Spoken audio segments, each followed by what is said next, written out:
Second is you have 2 kids, right? 3-year-old and 2-year-old. 2-year-old. Yeah. When you look at your kids, you can see that one portion of your child is made up of things that you put into him. Another portion, your wife put into him. And then there's another portion of your child that's not influenced by either you or your wife. Mm. Where's that portion coming from? Right?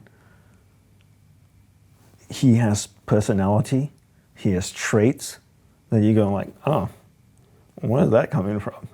So obviously he's brought that from a previous life.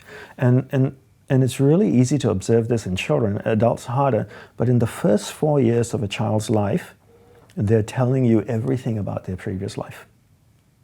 So Brian, if you took your wife and your kids and you took a month off London Real, I'm tired of doing these interviews, I'm going on a break. Something I need to do, but that'll be the day. Yeah, that'll be the day. Right, so you take a month off, you go to Asia, right? You travel around, you go to India, you go to Nepal, hike the Himalayas, you go to Cambodia, Indonesia, you have a fabulous time with your family for a month, right? You come back home to London. What will you be talking about in the first few days after you come home? My trip. Your trip, right? Yeah. You'll tell your friends, you'll tell your team, you'll show photos. So imagine if you went on an 80-year vacation. What will you talk about afterwards? My trip. Yeah. So if you lived for 80 years and you died and you reincarnated, what will you talk about? Your last trip.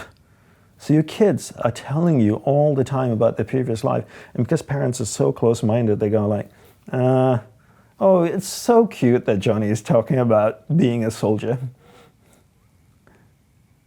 You know, must have seen something on TV of his friends at kindy told him about being a soldier.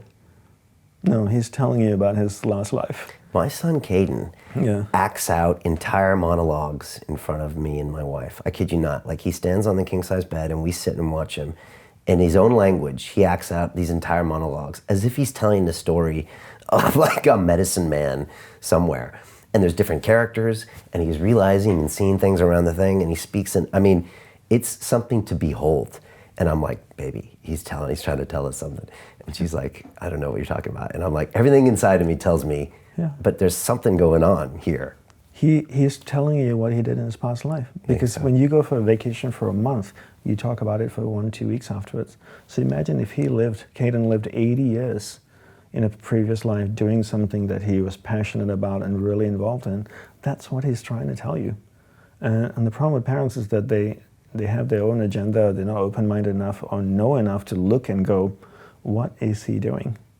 I'll tell you a little story. I just encourage him. I applaud afterwards. Yeah. I don't even think he knows what I'm applauding for. He's just communicating. He is, yes.